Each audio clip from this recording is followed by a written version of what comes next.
Hi, everybody. We're glad you're with us. I'm Jenna Lee. And I'm Rick Fulbaum, in for John in the Democratic National Committee. You know it's going to be a good segment when a doc shows up with one of these on the set, just as a prop. Well, beware of television. Could it be true? A new study claims watching too much TV can be as dangerous as smoking, Rick? Well, there's a new report that says every hour of television you watch shortens your life by 22 minutes. Come on. Dr. Ernest Patty is the senior attending physician of emergency medicine at St. Barnabas Hospital. Good to see you, Doc. Thanks for having me. And thanks for bringing the props as well. I have a brain.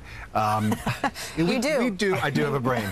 A couple, actually. So we hear studies all the time that purport to, teach you one thing or another. This, though, seems to be the most ridiculous study I have ever heard. Well, part of the problem is it's tough to measure a lot of the variables that they want to prove or show to the public in this type of study. It's very difficult to measure them. So, common sense would tell us that sedentary activity, such as sitting in front of a television all day, can increase, certain health disorders, diabetes, obesity, hypertension, and that will eventually shorten our lives. Sure, but why just television? I mean, what about, like, knitting a sweater? I mean, that's sedentary. What do you got against knitters? Nothing, again. That's my point. A great point you bring up. Knitting a sweater actually uses more energy. You burn more calories while you're doing the activity of sitting there knitting a sweater.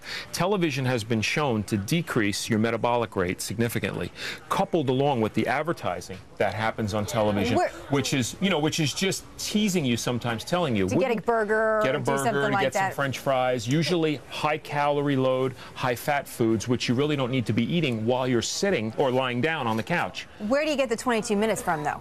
You could actually just check off those 22 minutes of your life. Well, that's what they say per hour, right? That's one study. You can't just look at one study. What happens if I'm running on the treadmill while I'm watching TV? That was one of the suggestions I brought up. Some work environments actually have treadmills at workstations for certain individuals now to burn more calories while you're working. We were talking a little bit about this, does it matter what kind of television that you watch? For example, if you watch National Geographic or the news, is that better than so-called trash television?